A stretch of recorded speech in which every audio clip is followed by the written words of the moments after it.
दर्शकों नमस्कार, प्रणाम। मेरा नाम है राम और आप देख रहे हैं रिपब्लिक भारत पर महाभारत। आज मैं ग्राउंड जीरो पर हूं गाजियाबाद में। आज मैं ग्राउंड जीरो पर हूं खोड़ा में।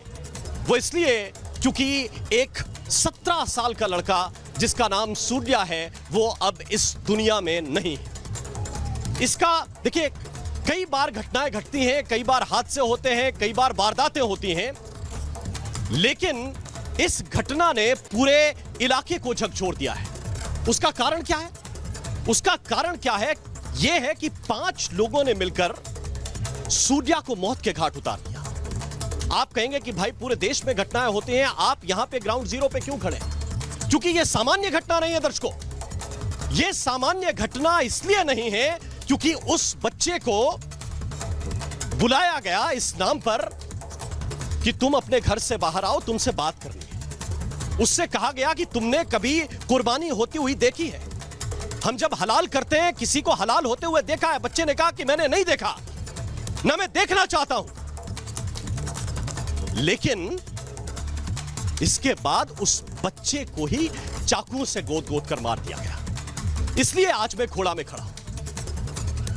यह सवाल सामान्य इसलिए नहीं है क्योंकि घटनाएं लगातार घटी हैं। उदयपुर में कन्हैया लाल टेलर को मार दिया गया था, उसका नाम दिया गया था सिर तन से जुदा। उमेश कोल्हे की घटना आपको महाराष्ट्र की याद होगी।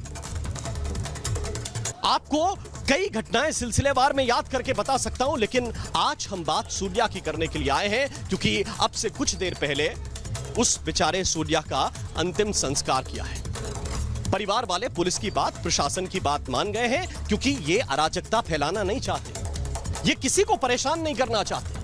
लेकिन मैं एक घटना जरूर आपको याद दिलाना चाहता हूं। ये दादरी में घटी थी, आपको याद होगा। वो शख्स था अखलाक, और पूरे देश के लोग वहां दौड़कर पहुंचे थे, वहां दौड़कर पहुंचना चाहते थे। इस बच्चे की आवाज उठाने के लिए, इसके परिवार की आवाज उठाने के लिए कितने लोग निकलकर बाहर आए?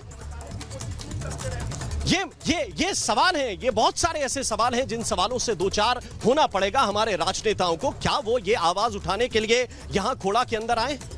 बड़े सामान्य से परिवार रहते हैं। यहां के लोगों के चेहरे आप सुबह से देख रहे हो। मेहनत करते हैं, मजदूरी करते हैं, 2 वक्त की रोटी का जुगाड़ करते हैं और केवल जिंदगी को चलाना चाहते हैं। ये इनका छोटा सा काम है। लेकिन इसके बावजूद इस तरह की घटनाएं, किसी तरह की कोई सांप्रदायिक बात नहीं, लेकिन हां एक माइंडसेट है। उस माइंडसेट से आप कैसे लड़ेंगे? कैसे लड़ेंगे उस माइंडसेट से जिसके लिए हत्या कर देना मामूली काम है? भाई आपके त्योहार का दिन था, आप त्योहार मनाइए, अपने लोगों के साथ त्योहार मनाइए। क्या दूसरे को दिखाएंगे कि कैसे होता है हलाल? कैसे किसी की कुर्बानी दी जाती है, दूसरे को क्यों दिखाएंगे? कोई मना करेगा तो आप ये करेंगे?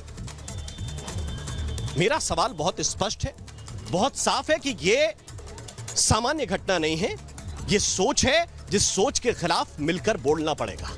सबको इस सोच के खिलाफ मिलकर लड़ना पड़ेगा क्योंकि यह एक सामान्य से बच्चे की मौत नहीं है। इस देश में प्रतिदिन सड़क हादसों में, हत्या की घटनाओं में बहुत सारी घटनाएं घटती रहती हैं, लेकिन कुछ घटनाएं ऐसी होती हैं जिनके खिलाफ अगर आप आज नहीं बोले तो कल किसी तीसरे बच्चे के साथ वो घटना घटेगी। मैं आज यही बात करने के लिए आया हूं। मेरी सहयोगी कोमल जो है, थोड़ा सा दिखाइएगा। लगातार कल से इस घटना को यहीं पर खड़े होकर कवर कर रही है, यहीं पर, इसी जगह पर। ये लोग यहां पर जो खड़े हुए हैं, इनको भी जरा आप देखिए। ये बात करने के लिए आए, परिवार का दुख बांटने के लिए आए, लेकिन बड़े लोग, जो कथित बड़े लोग हैं, वो यहां पर आना नहीं चाहते। हां, मैंने याद दिलाया कि घटना अगर अखलाक की होती तो भीड़ लग जाती, भीड़ लग जाती। बाहर आपको गाड़ियों की पार्किंग नहीं मिलती, लेकिन यहां पर आने के लिए लोगों को सवाल जवाब करने पड़ते हैं। हमसे पूछा जाता है क्या आप घटना को सांप्रदायिक बना रहे हैं? जी बिल्कुल नहीं बना रहे।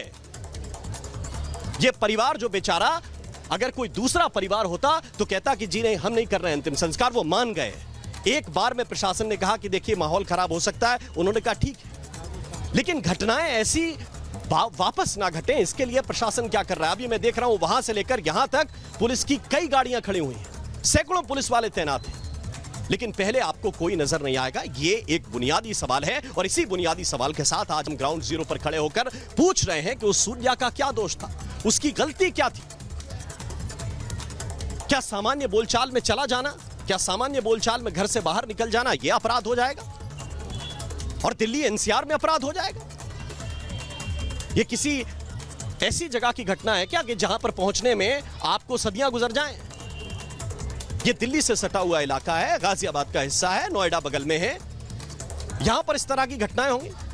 यह बहुत बड़ा प्रश्न प्रशासन के ऊपर भी है, सरकार के ऊपर भी है कि भाई आप दावे करते हैं कि यह माफिया उधर चला गया, वो माफिया उधर चला गया, लेकिन यह सोच कैसे तोड़ेंगे आप?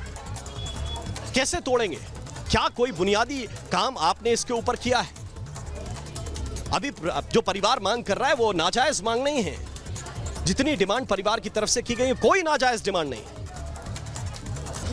लेकिन फिर भी क्या उनकी उस स्तर पर सुनवाई हो रही है या उनसे कहा जा रहा है कि बस चुप हो जाओ, बात मत करो, ज्यादा मत बोलो? यह भी एक सवाल है।